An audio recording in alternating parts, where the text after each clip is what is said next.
minutos después de que Rajoy anunciara la abdicación de Juan Carlos I, ha entrado en la redacción de Periodista Digital César Vidal, que ha venido a hablarnos de su libro La historia secreta de la Iglesia Católica Española. La casualidad ha querido que nos visite en el mismo día que se anuncia que un rey católico, pues el monarca español mantiene ese título, cede su lugar a otro rey católico. Así que de ese tema también hablaremos, por supuesto. César Vidal, bienvenido a esta casa una vez más. Bueno, bien hallado, contentísimo, y no estaba preparado, ¿eh? Conste que no me he puesto de acuerdo con Zarzuela para que coincidiera en el día de la entrevista. No, esto ya lo sabemos, nosotros habíamos quedado ya hace tiempo, hace varias semanas de hecho, y mira, ha querido la casualidad. Así que mira, casi nos obliga a la actualidad a hablar. Bueno, ¿cómo valoras esta abdicación del rey? A mí personalmente la historia de la monarquía me trae sin cuidado porque yo creo que soy republicano desde que tenía 6 o 7 años. O sea, yo he tenido una posición muy clara. En términos prácticos, en términos pragmáticos, yo creo que esta abdicación hubiera sido un paso muy positivo hace 5 o 6 años. Es decir, si efectivamente se hubiera dado entonces, hubiera abierto la vía a que el sistema no se erosionara tanto como se ha erosionado en los últimos años. En estos momentos me parece una decisión tardía y como nos han hecho tan mal pensados con el paso del tiempo los políticos, a mí me queda la duda de si una de las causas, insisto, no deja de ser una especulación, no tengo documentación para afirmarlo, pero una de las causas de la abdicación del rey no es que cuando llegue al trono el actual príncipe va a dar un indulto que permitirá que salgan a la calle los corruptos de Convergencia y Unión, los del caso Bárcenas, los de los seres del Partido Socialista, etarras y demás sujetos indeseables, entre ellos algún familiar del rey, que tendrían que pasar un tiempo en prisión simplemente para cumplir con lo que establecen las leyes penales de este país. Pero eso no sería un lastre de partida gordísimo para un rey que accede al trono y entonces hay que dar indultos más salvajes. Bueno, corruptos. Eso sería enorme. Es decir, si alguien ha articulado la tesis del indulto, que es una tesis que tú sabes que yo vengo barruntando desde hace años y que efectivamente hay gente que pensaba que sería conveniente, en todo caso quien hubiera tenido que darla es el actual monarca, un poco para despedirse con esa especie de estrambote en el soneto, ¿no? Todavía tiene tiempo. Sí, pero lo veo difícil porque en realidad se ha anunciado hoy la abdicación, no sé si en el último momento decidirá hacerlo, pero lo que tengo muy claro es que si eso lo hace el actual príncipe, el todavía príncipe, sería un pésimo inicio de reinado, porque eso a estas alturas no solamente es que no salvaría el sistema, sino que daría la impresión de que el sistema ya está irremisiblemente perdido. Oye, hay quien quiere vincular esto también a cosas como los resultados electorales. Dice, no, es que Podemos les ha asustado a la Casa Real. Eso le gustaría creer seguramente a la gente de Podemos, que un año de estos creo que van a tomar el Palacio de Invierno.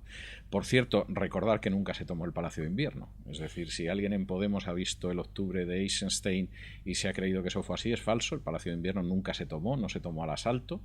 Había 4 ciclistas en el palacio y entraron y lo primero que hicieron fue ir a las bodegas a emborracharse. O sea que quiero decir que Eisenstein era un genio, sobre todo de la propaganda y del cine, pero nada que ver con la historia real. Entonces, si alguno piensa que va a tomar el Palacio de Invierno, pues en fin, le pilla con un siglo de retraso casi, ¿no?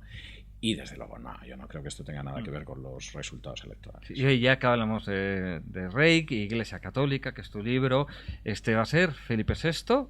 Y entonces, bueno, unos títulos que mantiene el rey, ya hemos dicho, es Rey Católico o Su Católica Majestad. Otro título, también es un título de origen papal, que es el de Rey de Jerusalén. Sí. ¿Felipe VI debe mantener estos títulos? Bueno, yo no tengo nada en contra de que mantenga esos títulos. Quiero decir, si mantiene el de rey, pues tampoco me preocupa especialmente los aditamentos. Supongo que será todavía pues rey de las 2 Sicilias y cosas de este tipo. Bueno, estos son cuestiones y de la mar Océana y de las exactamente, sí, que no tiene realmente mayor trascendencia. A mí eso personalmente no me preocupa. Me preocupa más cómo se va a desarrollar la situación política y social en España en los próximos tiempos, y me preocupa más que efectivamente sigan existiendo una serie de poderes fácticos que han seguido actuando en la sombra durante todo este sistema, que han creado este sistema y que posiblemente son la causa principal de que este sistema pues esté agonizando.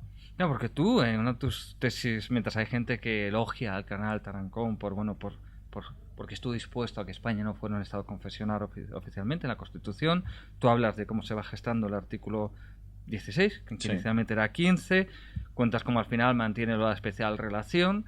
Hay gente que elogia a Tarancón y a la Iglesia por haber renunciado a la confesionalidad del Estado. Sin embargo, tu tesis es que realmente la pues la transición y la Constitución están en buena medida tuteladas desde la Iglesia Católica. Bueno, eso es indiscutible. Yo creo que eso no se puede discutir con los documentos en la mano. Vamos a ver, sobre esto yo creo que hay que hacer un juicio equilibrado. Yo creo que Tarancón es un personaje maltratado por la propia Iglesia Católica, es decir, él cumplió una función históricamente trascendental, tras lo cual lo arrojaron a las tinieblas externas, es decir, lo retiraron mucho antes que a Rouco, por ejemplo, y mucho antes que a otros, porque ya había cumplido su misión. Su misión empieza propiamente en el año 71, cuando, violando el derecho canónico, se consigue desde la Santa Sede que, en vez de suceder a Casimiro Morcillo en Madrid, quien tenía que sucederlo, que era Guerra Campos, y quien habían votado que lo sucedería, pues fuera Tarancón, con lo cual el derecho canónico se vulneró porque entraba dentro de los intereses de la Santa Sede, pero Tarancón, que se jactó y lo hizo además en justicia de ser el hombre de Pablo VI en España, del Papa Pablo VI, es un hombre que va tutelando la transición. Y empieza la transición antes, no voy a decir que la oposición, porque eso es la transición, les cogió y se tuvieron que subir al tranvía como les dejaron subirse, pero empieza incluso antes que otras instituciones del Estado, y lo va haciendo también que, por ejemplo, consigue firmar en el año 76, es decir, primero lanza balones fuera de la renovación del concordato, porque no quiere saber nada de Franco en los últimos años, y en el año 76, antes de la Constitución, consigue la firma de un acuerdo marco que determina la redacción de la Constitución. Con lo cual, hombre, se puede decir que han cambiado las cosas porque ya el rey no hay que presentarle una terna para que él escoja al obispo de determinada diócesis, y eso el rey renunció a ello inmediatamente. España no es un país oficialmente confesional, pero en términos reales el peso de la Iglesia Católica, estoy hablando en cuanto a determinar las acciones legislativas, no ha sido inferior al de la época de Franco, y en términos de beneficios económicos, aunque parezca mentira, ha sido incluso muy superior a la época de Franco, en que era un Estado dentro del Estado. De modo que en ese sentido no se producen pérdidas, se producen ganancias y una adaptación a una situación nueva. E insisto, el papel de Tarancón en la transición es verdaderamente esencial, en muchísimos aspectos, no solamente en las relaciones Iglesia-Estado, sino, por ejemplo, en el hecho de que se dé cabida a los nacionalismos con un plus de legitimidad que no tenían, y en otros aspectos que históricamente han interesado a la Iglesia Católica. Esto se puede juzgar positiva o negativamente, pero prescindiendo de los juicios de valor, la figura de Tarancón es de un realce político extraordinario y es injusto, en términos históricos, mantenerla en el olvido. Bien, hablabas de la relación entre la Iglesia Católica y los nacionalismos. Tu tesis es que la Iglesia Católica básicamente casi da la impresión de que es la madre de los nacionalismos. No, es la madre de los nacionalismos, no casi, es así. Incluso tú dices, hay un dato, porque siempre hay un debate en torno también, incluso, sí que hablamos de los nacionalismos y la Iglesia, pero también siempre está el debate en torno a la Iglesia Católica y la guerra civil, ¿no? Como quien dice, desde el primer momento apoya el alzamiento, la revuelta frente al gobierno. Pero tú dices, no, cuidado, el apoyo viene a partir de 1967, cuando ya se rinde las tropas del PNV. Claro, es que esto es muy importante. Es decir, la Iglesia Católica es verdad que había apoyado el alzamiento antes del alzamiento y cuando se produce el alzamiento, pero no es de una manera oficial. Es decir, hay algunos obispos, lógicamente la mayoría de los católicos apoyaban ese alzamiento, y en el momento en el que empezó la revolución en la zona del Frente Popular y empezaron a fusilar sacerdotes, obispos y religiosas, pues el apoyo era ya absolutamente obligado, pero la Iglesia Católica retiene ese apoyo de manera oficial hasta el momento en el que cae Vizcaya, y entonces, como ya no hay católicos nacionalistas vascos en el otro bando, puede apoyar de manera formal, porque de una manera material lo había hecho, al bando alzado. Y eso es algo obvio. En el caso de los nacionalismos sucede algo que es la prolongación de lo que ha sido el carlismo durante el siglo XIX. Es decir, ¿cuál es el gran temor que se documenta en textos papales que yo incluyo en el libro, en textos episcopales, etcétera, de la Iglesia Católica? La creación de un Estado liberal. Es decir, el gran miedo de la Iglesia Católica en el siglo XIX y buena parte del siglo XX es que exista un Estado liberal que acabe con sus privilegios. Y ese es un pánico que además no es que sea imaginativo, es que ellos lo dicen muy claramente. Las encíclicas papales que hay hablando en contra del liberalismo podría decir que son más duras incluso que las referencias que se han hecho al comunismo en el siglo XX.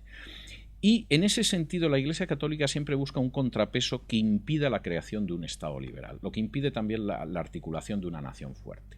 En el siglo XIX eso es el carlismo. Es decir, el carlismo va a ensangrentar España intentando ir hacia una teocracia, hacia una monarquía teocrática que impide que el Estado liberal cuaje. Es decir, el Estado liberal en España va a ser siempre un Estado renqueante que nunca se consuma porque tiene enfrente la amenaza carlista defendida de manera explícita incluso por la Santa Sede.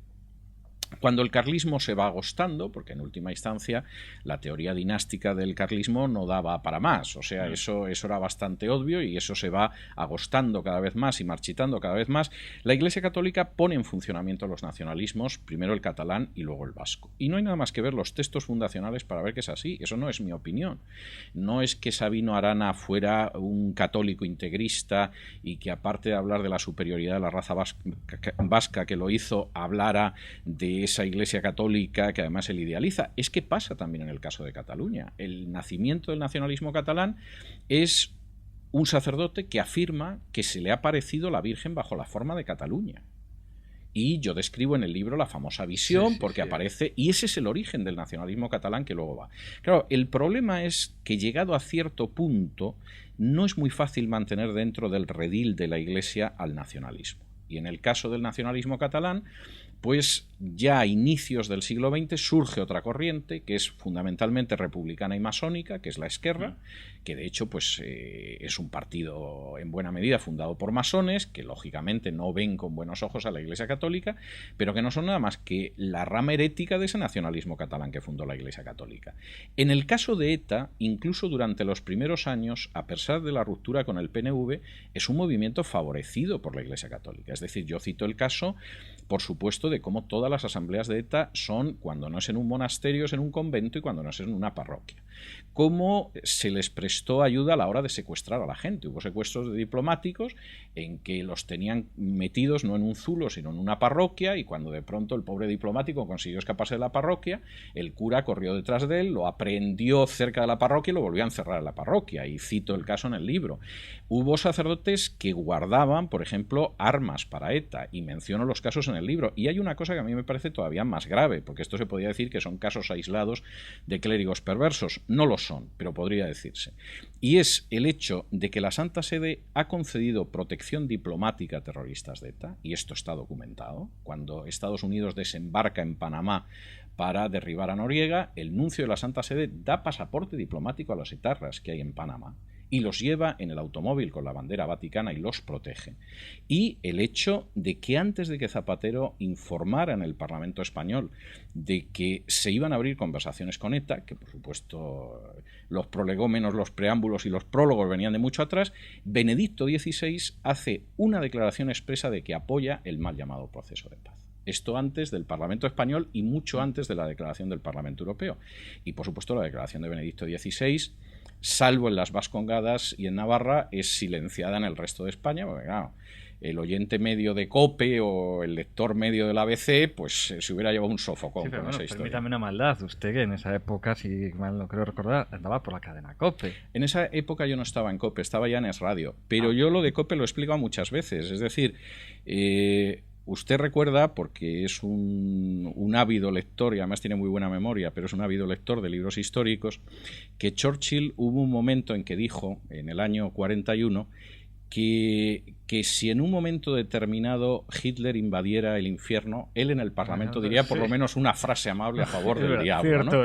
Y efectivamente Winston Churchill en un momento determinado pues se alió con Stalin, porque Stalin era un aliado frente al enemigo común que era Hitler. Yo siempre tuve muy claro que yo estaba en la COPE porque había un enemigo, que era en ese momento el gobierno de Zapatero, aliado con los nacionalistas, que estaba destruyendo este país. Y bueno, pues si efectivamente Zapatero atacaba a la Iglesia Católica, yo por lo menos una frase amable sobre la Iglesia Católica tenía que decir. Pero también tuve claro que eso era una situación de circunstancias. Es decir, cuando yo me marché de COPE, me marché no solo porque creía que se habían portado de una manera poco defendible con Federico Jiménez Los Santos, sino porque yo había visto cosas en COPE terribles. Es decir, yo empecé a asistir a lo que describo en el libro en un capítulo específico, que es el pacto entre los obispos de la Conferencia Episcopal y Zapatero. Y efectivamente yo en ese momento, claro, si Churchill hubiera visto que Stalin llegaba a algún sí. acuerdo con Hitler, seguramente ya no lo hubiera visto con tanta amabilidad. Y yo vi eso, por ejemplo, y lo cuento también en el libro, cuando en un momento determinado ETA perpetra el atentado de la T4 y María Teresa Fernández de la Vega vuela desesperada hacia Suiza, y a mí me lo dicen esa tarde y me dicen la vicepresidenta se ha ido a Suiza para ver si los de ETA le explican por qué dándole todo encima hacen un atentado. A mí me llega una comunicación de mis superiores en COPE con la petición expresa de un cardenal de que no mencione ese tema en el programa de esa noche. Con lo cual fue lo primero que hice a las 8 después de la editorial. Sí. Pero eso es otra cuestión. Es decir, que yo en ese sentido tuve siempre las ideas muy claras. Tuve muy claro que a partir del momento en el que se acabó cierta situación, pues empezaba la Guerra Fría. Es decir, había descendido un telón. Y tuve muy claro también que incluso ni siquiera fue posible estar ahí hasta el final del mandato de Zapatero, porque en la segunda legislatura de Zapatero la Conferencia Episcopal pactó con Zapatero, traicionando, por ejemplo, a los objetores de conciencia de la asignatura de Educación para la Ciudadanía. ¿Pero ahí qué pasó? ¿Ahí realmente hubo un enfrentamiento entre la Iglesia y Zapatero al principio que llegan a un acuerdo? ¿O simplemente se jugó un baile de poder a ver quién mandaba? ¿Qué ocurrió? Yo creo que suceden dos cosas. Es decir, primero Zapatero era un frívolo. Es decir, Zapatero era frívolo, Zapatero era ignorante y Zapatero era muy prepotente. Y creo que esto lo demostró en infinidad de historias y creando pues una serie de pantanos en los que todavía estamos encenagados. Entonces, Zapatero, cuando llega en un momento determinado, decide disparar un mensaje laicista, que hay gente de su partido que le aplaude, con lo cual Zapatero ya cuando lo incensaban ya terminaba de enloquecer. Y entonces ese mensaje supuestamente laicista, pues por supuesto tenía que provocar una reacción por parte de la Iglesia Católica. Pero claro, la Iglesia Católica, que tenía muchísima más experiencia que Zapatero, sabía que le esperaba a la vuelta del camino. Entre otras cosas, porque Zapatero ya había empezado unas conversaciones con ETA, y para que nos aclaremos, las actas de las conversaciones de Loyola entre los emisarios de Zapatero y la banda terrorista ETA, ETA pidió que las custodiara la Santa Sede. Seguramente pues son muy piadosos, porque si no la explicación es para pensársela. Al final llegaron a un acuerdo y la custodia la Compañía de Jesús, y las conversaciones se producen en el santuario de Loyola.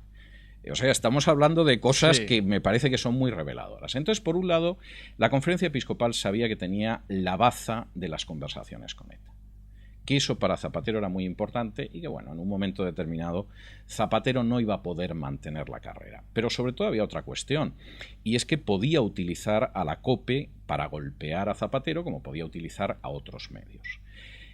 Eso hace que en un momento determinado se llega a un pacto en el cual Zapatero, por un lado, se lleva el hecho de que han cubierto logísticamente, y no solo logísticamente, las conversaciones con ETA, en el cual además determinadas batallas que ha librado la Iglesia Católica las abandona, como es el caso de la educación para la ciudadanía, y a cambio Zapatero, entre otras cosas, porque los términos del acuerdo seguramente pasarán años antes de que sepamos todos, más que duplica la asignación de la Iglesia Católica en el impuesto sobre la renta, lo cual hay que reconocer que para una persona que presuntamente era anticatólica y era laicista es como mínimo sorprendente. Y en ese contexto se produce también, pues se despide a Federico Jiménez Santos, a ti, que ya habías yo me marché, libros, porque a mí sí me ofrecieron quedarme y yo me marché, pero Federico estaba amortizado. Es decir, aquí se produce una situación que es dramática, y abro paréntesis, y es el hecho que Federico nunca ha querido darse cuenta de hasta qué punto la Conferencia Episcopal le tiró al cesto de los papeles. Entonces, bueno, pues ha acusado al rey, a Rajoy, a Gallardón, en fin, a los grandes expresos europeos, etcétera. No, Federico cumple una misión con la Conferencia Episcopal y le pasa como a los judíos de corte, que mientras recaudaban impuestos y al obispo le venían bien, pues aguantaban. Y en un momento determinado, de pronto el rey decidía que quitaba al judío para satisfacer el sentimiento antisemita de las masas, y si el judío tenía suerte salía vivo, y si le iba mal lo ahorcaban. Y entonces esa es la historia. Como Federico sigue pensando en regresar a COPE y se ha pasado todos estos años en intentos de regresar a COPE, etcétera, etcétera, esto es algo que no quiere asimilar, pero yo creo que es bastante claro. Jugó un papel, y si tiraron a Tarancón al cesto de los papeles, ¿cómo no iban a tirar a Federico Jiménez Los Santos? O sea, tú concluyes esa idea. Y por cierto, ya que estamos... No, estoy convencido, o sea, quiero decir, sí. pero estoy convencido porque hay gente que me lo ha confirmado. Es decir, Federico estaba muerto, pero estaba muerto porque había cumplido su misión. Es decir, la conferencia episcopal ya había conseguido que Zapatero les más que duplicara el dinero que nos saca de los bolsillos a los ciudadanos para que fuera a los de la conferencia episcopal. Había dado toda la guerra posible, que en un momento determinado ya no era útil. O sea, se abría otro periodo en el cual, llegados a un pacto con Zapatero y con Rajoy a las puertas, necesitaban una persona más tranquila.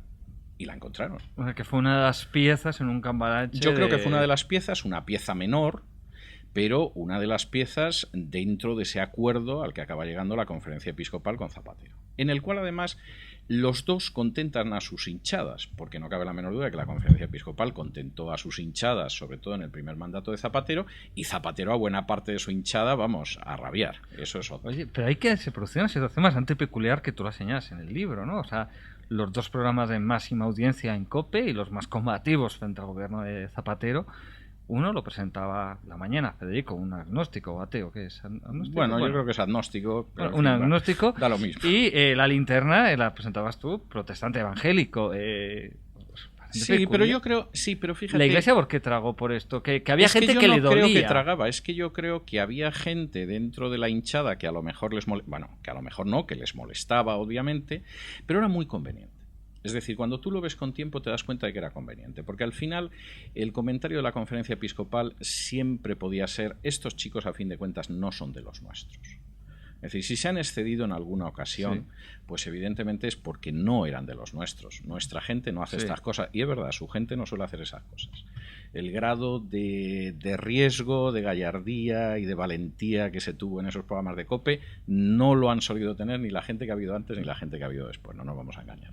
O sea, y tú decías que en el fondo ahí se llegó a ese acuerdo entre ZP y la Iglesia. No, eso es obvio. Bueno. Y además, incluso es tremendo porque la forma en que se negoció la subida de la asignación tributaria que recibe la Iglesia Católica a cuenta del impuesto sobre la renta, Avellán la ha publicado después con datos que yo desconocía, y eso fue una estafa. O sea, la forma en que engañaron a los representantes de Zapatero, o los representantes de Zapatero se dejaron engañar, pero eso sí, pagando el banquete los ciudadanos, no ni la Iglesia Católica ni los representantes de Zapatero, es verdaderamente escandaloso. Y eso no lo he publicado yo, o sea, eso lo ha publicado Avellán con bastante lujo de detalles, diría. Pero venía aquí porque tú también hablas de los favores de Aznar a la Iglesia. Bueno, es que Aznar también concedió favores, y algunos tremendos. Yo diría que el gran favor que le concede Aznar es una modificación de la ley hipotecaria que no solamente es que me parece abiertamente inconstitucional, sino que es que me parece hasta ilegal, porque esa ley hipotecaria se reforma sin pasar por el Congreso y mediante un decreto, lo cual es discutible porque los decretos tienen un rango legal que está por debajo de la ley hipotecaria. Y entonces eso permite que un simple certificado del obispo permita una inmatriculación. Para la gente que no es perita en leyes, voy a explicar esto. La inmatriculación es la primera vez que un bien inmueble se inscribe en un registro, y eso habitualmente se hace por dos vías. O bien porque no tiene un justo título, es decir, por ejemplo, una escritura. Aquí han levantado un bloque de pisos, yo vivo en el 3A y tengo la escritura y lo inscribo. O bien porque eso se ha poseído durante un cierto número de años y no hay una escritura, pero se abre un expediente de dominio, que es un procedimiento judicial, y entonces en ese expediente de dominio se demuestra que, mire usted, mi abuelo nunca la huerta del tío Jorge la inscribió a su nombre. Pero vamos, esto se sabe, hay testigos, etcétera, desde hace 120 años. Bien, esto permite que la Iglesia Católica, sin tener justo título, y tampoco sin un expediente de dominio que pasa por un juzgado, con un obispo que suscribe aquello, pueda inscribir un inmueble a su nombre. Claro, esto ha significado una especie de desamortización de Mendizábal a la inversa. Desde que Aznar, a finales de los 90, impulsa esta modificación, de esta reforma de la ley hipotecaria, la Iglesia Católica ha inscrito a su nombre millares de inmuebles que no estaban inscritos y que en muchos casos no les pertenecían. Habrá casos en que puedes decir, bueno, pues no sé, es una parroquia, una catedral, una iglesia que no sé qué se inscribió, pero el caso de la yo cito el caso de... Pero, hombre, bueno, ahí llevan cito ese usándola caso. siglos, Bien, ¿no? ese sería un caso que sería el de menos. O sea, ese seguramente no habría ni que discutirlo porque ahí se ha producido una usucapión, evidentemente, o una prescripción adquisitiva, como dice el Código Civil, es decir, llevan tantos años que ya es propiedad suya. Pero hay multitud de inmuebles, y yo cito, por ejemplo, porque, claro, el caso que se ha estudiado mejor es el de Navarra, que hay incluso una asociación de gente que los ha ido detallando, donde han inscrito a su nombre millares de inmuebles que no eran suyos. Es decir, de pronto, en un terreno de un ayuntamiento se levantaba una ermita a la Virgen, y en ese terreno del ayuntamiento, pero que nunca se ha inscrito como tal, pues de pronto ha llegado el obispo y ha inscrito a nombre de la diócesis el terreno y se ha quedado con él. Pero claro, en algunos casos son frontones, en otros casos son bosques, en otros casos son prados. Es decir, esto ha sido una apropiación de millares de bienes inmuebles que es absolutamente escandalosa. Como gran favor de Aznar, que no es el único tampoco, pero como gran favor, este es verdaderamente impresionante. Supongo que Mendizábal debe estar bailando la conga dentro de su sepultura. Sí, bueno, y estamos hablando todo el rato de prácticamente historia contemporánea, y de hecho estamos prácticamente hablando de los últimos 10 años. Bueno, estamos años. hablando de los últimos casi 2 siglos, porque también Sí, hemos claro. hablado de los carlistas Bueno, sí, y del, pero básicamente del inicio de los nacionalismos. Sí. Estamos viniendo muy reciente, pero claro, tu libro empieza casi con el nacimiento del cristianismo, Sí. hablar de la evangelización de España, tú niegas que fuera Santiago, lo explicas. Bueno, argumentas. eso yo creo que en términos históricos Claro, sí, es realmente irrefutable es que Santiago nunca estuvo en complicado. España, ni quien está enterrado es Santiago, que la tradición es una tradición medieval, es decir, yo ahí no descubro nada. Puede ser más o menos conocido, pero eso es algo que los historiadores tenemos muy claro desde hace mucho Pablo, tiempo. y nos encontramos enseguida con el tema clave, que son los judíos. Los distintos avatares del judaísmo español a lo largo pues del imperio, sobre todo después hablan mucho de la evolución de los derechos, de la situación, los privilegios, la discriminación que tienen los judíos con los visigodos. Llegamos a la Edad Media. Es muy interesante como tú rompes la imagen idílica de ese Al-Ándalus. No, es que no existió ni ese Al-Ándalus ni los reinos del norte. Es decir, hubo paréntesis de cierta paz, con discriminación, pero cierta paz, tanto en Al-Ándalus como en los reinos del norte, pero en términos generales, primero, hubo un enfrentamiento de casi 8 siglos entre musulmanes y cristianos, y por otro lado hubo una situación de los judíos de discriminación en los dos lados que en algunos casos fue terrible, ¿no?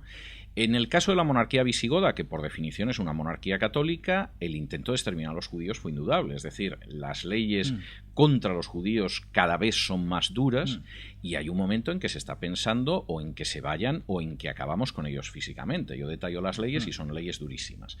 Pero a lo largo de la Edad Media se va produciendo un fenómeno que es absolutamente innegable desde un punto de vista documental, y es que el gran enemigo de los judíos es la Iglesia Católica. Es decir, en muchos casos los reyes no es que sintieran simpatía a lo mejor por los judíos, pero veían que era un elemento que era beneficioso para la monarquía. Es decir, era gente que conocía las finanzas, porque la Iglesia Católica consideraba que era pecado mortal el préstamo con interés, no la usura, que también, sino el préstamo con el interés. Era gente con cierta instrucción. Si robaban a la hora de recaudar impuestos, robaban mucho menos que cuando los impuestos los recogían nobles u obispos. Y entonces los reyes de por sí tendieron, por regla general, a intentar ser benévolos hacia los judíos.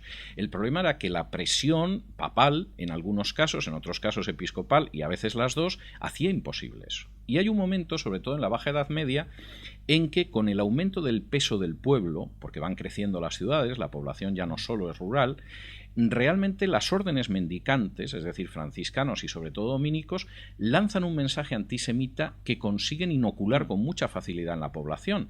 Y en muchos casos los reyes juegan la carta del antisemitismo o tener que abandonar a judíos que les son útiles porque no tienen la menor intención de chocar con la Iglesia Católica. Hay que tener en cuenta, se suele recordar mucho la expulsión de 1492, pero no se recuerda que en realidad la gran destrucción de la judería española, que es la más importante de Europa, es la edad de oro de Sefarad, como dicen los judíos, se produce en 1391, cuando los clérigos, empezando por un arcediano de Sevilla, inician una serie de matanzas que corren como la pólvora, como un reguero de pólvora por la península ibérica, y que concluyen en que una tercera parte de los judíos son asesinados.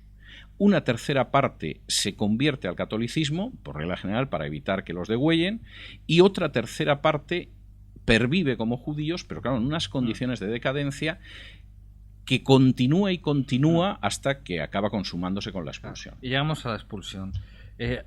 Tú también revisas en el libro el debate que hay siempre en torno a la expulsión y das tu propia tesis. Explícalo, porque claro, aquí vemos los que dicen, no, es que esto era los reyes estaban presionados por el pueblo, dicen lo que quería el pueblo, los reyes dicen lo que quería la iglesia, los reyes ¿por qué expulsaron? Cuando además sabemos que hubo personajes judíos fundamentales en la vida de los reyes católicos, Sí, especialmente Abraham, Senion, bueno, y otros. hay algún judío en el árbol genealógico de Fernando el Católico, además.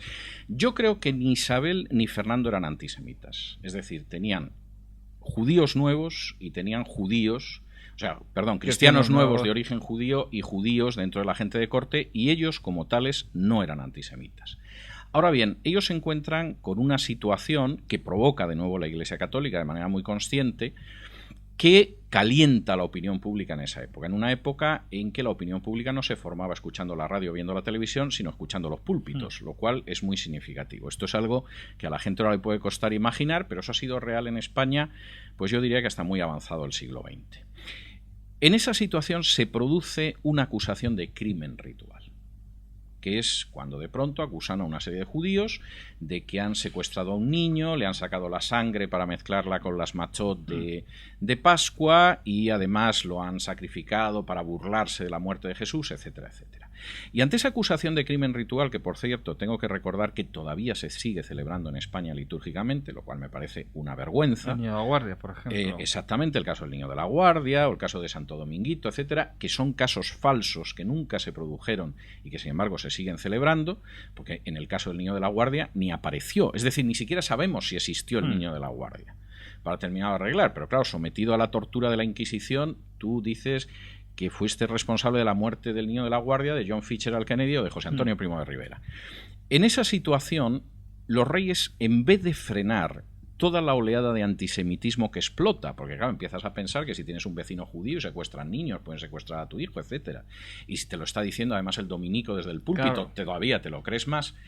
En ese momento, esa oleada de antisemitismo, los reyes católicos, en lugar de sobrenavegarla, deciden navegar dejándose arrastrar por ella. Y el único que duda en un momento determinado ante las presiones del clero es Fernando el Católico, porque los judíos le ofrecen un rescate importante. La guerra de Granada ha gastado mucho dinero y se plantea que, bueno, mira, que se queden, que paguen como siempre suelen pagar en estas situaciones para salvar la vida o la integridad y, bueno, que se queden. Y en ese momento la presión del clero sigue siendo todavía mayor y, por supuesto, los reyes católicos deciden expulsarlos. Esta medida es una medida que provoca tal alegría que el Papa declara fiestas, porque finalmente a los judíos se les ha expulsado de España, e incluso hay una corrida de toros en Roma, a instancias del Papa, porque bueno, se supone que, no sé, ya las corridas de toros debían de estar ligadas antes del toro de Osborne a la figura de España, y todo el mundo, por supuesto, aplaude esta medida.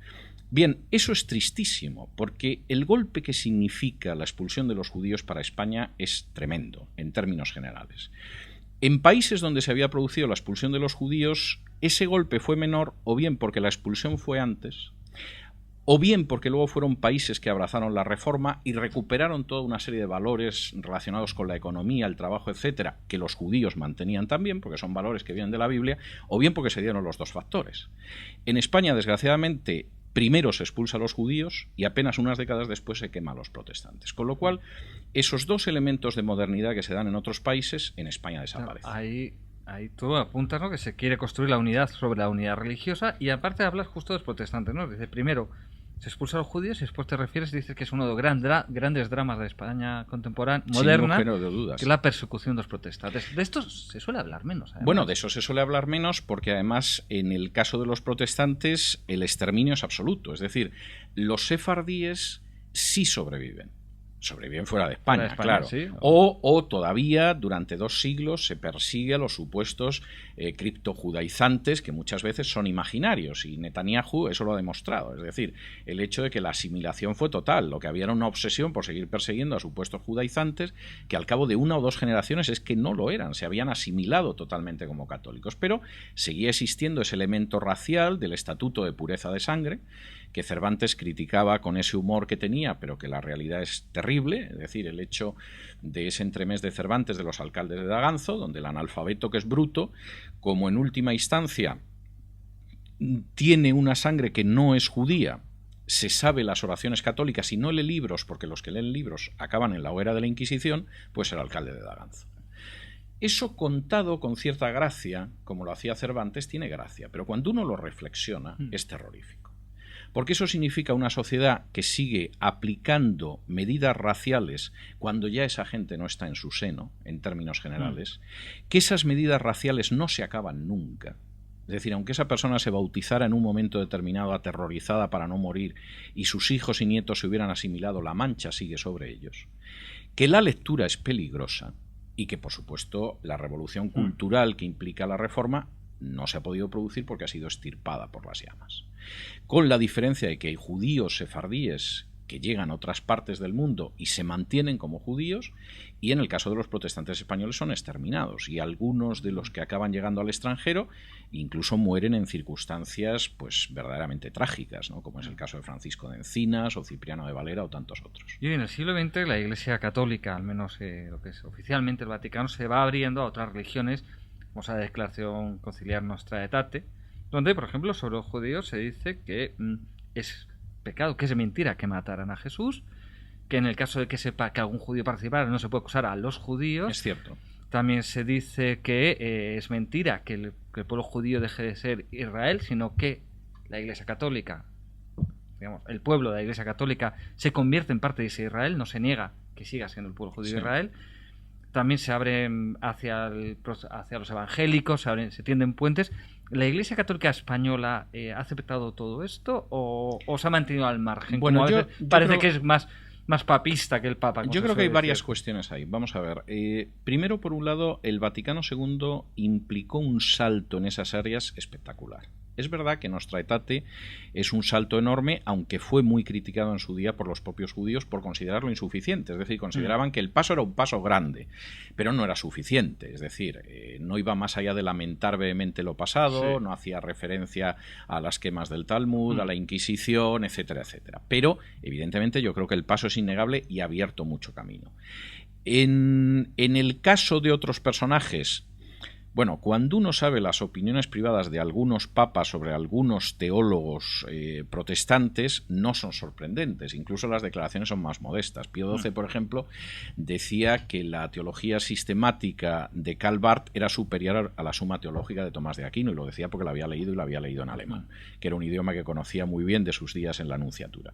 Entonces, en ese sentido, evidentemente, ha habido un avance, se puede discutir, y en el terreno de las relaciones con los judíos, yo tengo que decir que se ha sido muy crítico. Es decir, no solo con Nostra Aetate, sino incluso con la declaración que se aprobó en la época de Juan Pablo II sobre el Holocausto y el antisemitismo, porque consideraban que era una manera de manipular la historia. Y se ha sido crítico pues con el intento que hubo de abrir un convento de monjas en Auschwitz, o con la canonización, la beatificación de Maximiliano Kolbe, que yo creo que tiene un final de vida ejemplar, pero que era enormemente antisemita y dirigió una revista que era muy antisemita en Polonia.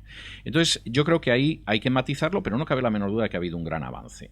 En el caso de España no ha sido así, porque realmente España ha mal acostumbrado a la Iglesia Católica. Es decir, cuando yo hablo con amigos católicos, incluso en Hispanoamérica, de que en España la Iglesia Católica aparece mencionada en la Constitución, recibe dinero del Estado, tiene una asignación de la declaración de la renta, etcétera, no se lo creen. Pero no es que no se lo crean los norteamericanos, que eso no lo pueden entender. O sea, piensan que es algo de la Edad Media. No, es que en estos momentos un colombiano, un dominicano, un ecuatoriano, eso tampoco lo entiende. Porque en las últimas décadas eso ha ido desapareciendo también de los países de Hispanoamérica.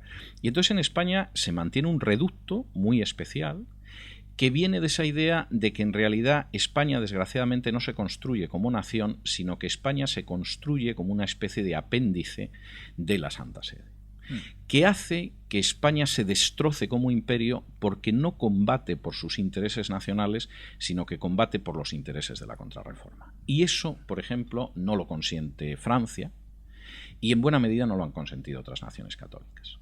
En esta evolución, que España, bueno, pues con la Contrarreforma queda fuera la Reforma, va pasando el tiempo y llega a la izquierda, surgen nuevas ideologías, llega a la izquierda, después de aquel el liberalismo es pecado que decía la Iglesia. Bueno, y que menciono además en el libro, porque menciono incluso las encíclicas papales, que eran ferozmente antiliberales, y lo eran porque el liberalismo defendía la libertad de imprenta, la libertad de expresión y la libertad religiosa. 3 libertades que la Iglesia Católica hizo todo lo posible por extirpar durante siglos. Y después llega a la izquierda, la cual tú dices, tu tesis, es que son una fotografía en negativo de la propia Iglesia Católica. En España, sin ningún género de dudas. Vamos a ver, yo creo que hay un elemento que es muy claro, y es que la Iglesia Católica marca la psicología española. Yo creo que esto no se puede negar. Hay excepciones, se pueden hacer matices, etcétera, pero eso es real. Lo marca en el arte, lo marca en la mentalidad, lo marca en la psicología. Y eso hace, entre otras cosas, que la izquierda española sea muy típica, porque es una Iglesia Católica a la inversa.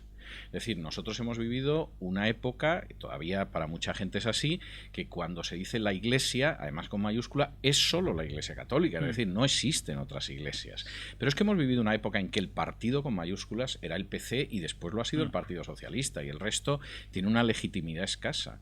Y esa incapacidad de diálogo y ese deseo de destrucción del que se consideraba adversario, que ha caracterizado durante siglos a la Iglesia Católica, pues ha caracterizado desde su fundación también a la izquierda española. La izquierda española aspira a sustituir a la Iglesia Católica, pero no desgraciadamente con una bandera de libertad, de entendimiento, de diálogo, etcétera, sino en el sentido de poder ser el nuevo dogma que sustituye en un momento determinado al dogma imperante durante siglos.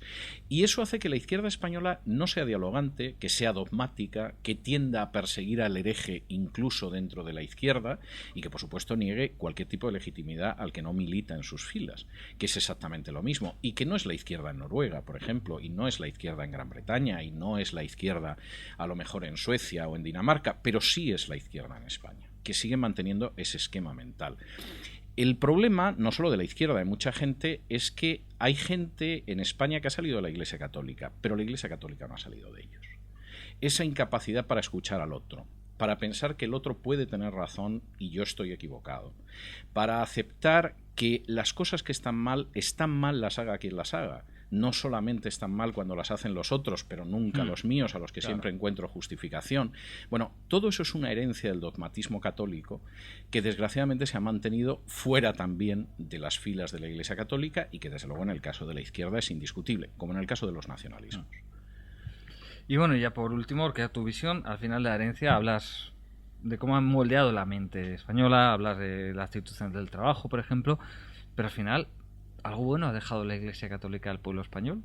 Bueno, vamos a ver, yo creo que hemos pagado un tributo muy alto, que empieza con la expulsión de los judíos, que continúa con la extirpación de la Reforma, porque eso significa que España ya se descuelga de la modernidad para siempre, destruye su imperio defendiendo a la Iglesia Católica, que muchas veces le engaña con otros príncipes, pero que siempre sabe que España va a poner la sangre y el oro. Nos quedamos descolgados de todo lo que recupera la Reforma, que es una visión del trabajo, de la ciencia, de la educación, de las finanzas, de la separación de poderes, etcétera, y eso explica que la crisis del euro, pues sociológicamente casi va por rayas confesionales más que por rayas geográficas en Europa. Por supuesto, acaba con la Ilustración, destruye la posibilidad de crear un Estado liberal de ciudadanos libres e iguales, y llegamos hasta el día de hoy. Eso estaría en el debe de la Iglesia Católica. ¿Qué estaría en el haber? Hombre, yo creo que en el haber, sobre todo, lo que hay es en las artes plásticas. Es decir, la Iglesia Católica ha construido catedrales, ha levantado monasterios, ha inspirado a pintores, ha ido perdiendo a los literatos, porque de hecho incluso desde el siglo de oro uno se va dando cuenta de que los literatos más aguzados, lo mismo sea el autor del Lazarillo que Cervantes, etcétera, no tienen esa visión ideal del catolicismo, ni mucho menos, si no hablemos ya de Galdós o Clarín, etcétera, etcétera, pero yo creo que hay aportes de tipo cultural que en muchos casos son positivos. Luego, por supuesto, alguien puede hacer el discurso de lo que costó, el sacrificio que costó levantar la Catedral de Burgos, posiblemente es así, como la Gran Pirámide, etcétera, pero no se puede negar una belleza estética. Yo creo que eso entra dentro de la parte del aporte. Algunas personas incluirían en ese aporte las obras caritativas, por ejemplo.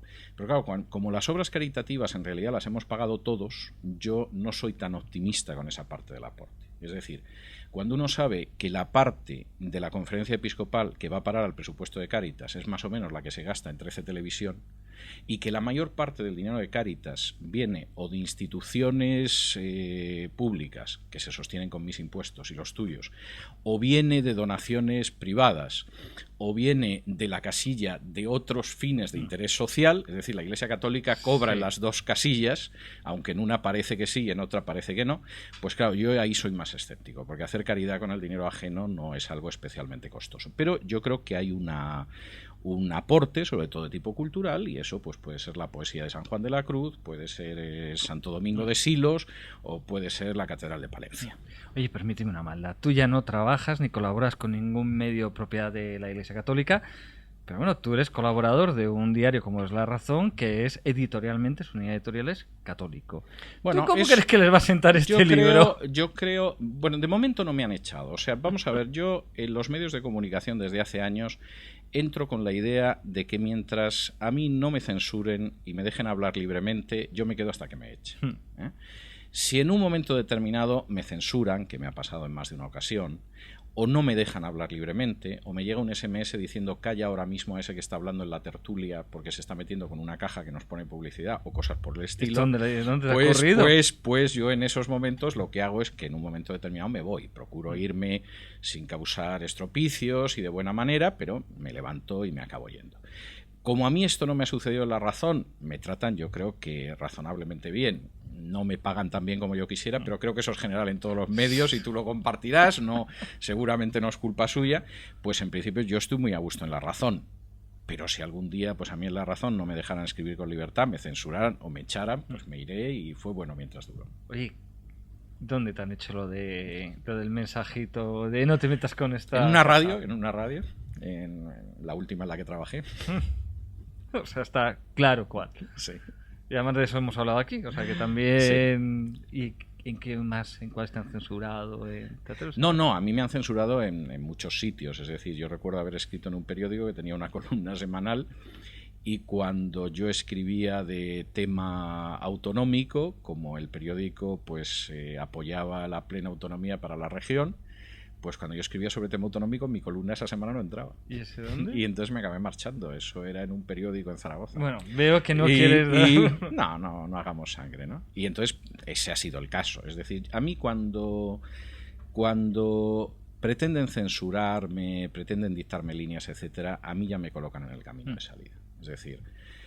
yo seguramente de COPE me hubiera marchado viendo cómo la conferencia episcopal, por ejemplo, abandonaba a los pobres objetores de educación para la ciudadanía o cómo ayudaba al proceso de paz, el mal llamado proceso de paz de Zapatero con ETA. Pero seguramente yo empecé a considerar muy en serio marcharme de COPE cuando me llamaron un día y me dijeron que el cardenal fulano te pide expresamente que no hables de María Teresa Fernández de la Vega y de su viaje a Suiza hoy. O sea, yo creo que el antes y el después se marcó en ese momento y en eso en general como todos los medios. Es decir, yo no tengo ningún interés en estar en un medio si no puedo hablar de manera libre, si no puedo hablar de manera independiente y si no puedo hacer algo que me parece que tiene una calidad como mínimo decorosa. Si no se dan esas tres condiciones, pues yo no tengo ningún interés y si me encuentro en esa situación, pues más tarde o más temprano voy a acabar saliendo. Bueno, César, arrancábamos esa entrevista diciendo que entraste por la puerta de Periodista Digital, que ya habíamos quedado hacía tiempo, justo minutos después de que Rajoy anunció la abdicación del rey. Ahora que terminamos, se supone que el rey va a aparecer de un momento a otro. Porque ya hemos tenido que hacer varios cortes porque se ponía que iba a aparecer ya en 2 ocasiones. Así que nada, ya supongo que en cuanto terminemos, veremos al rey explicando por qué ha abdicado. Y nada, darte las gracias por haber venido una vez más a Periodista No, Digital. es un placer. Y Tú sabes que lo paso muy siempre. bien. Además, luego seguimos charlando porque nos llevamos muy bien desde hace muchos años y supongo que nos veremos pues cuando yo vuelva a España para mi próximo libro. Pues supongo que sí. Siempre que vengas de Miami con un nuevo libro, pues siempre vienes por aquí. Muchas gracias. Muchas gracias a ti.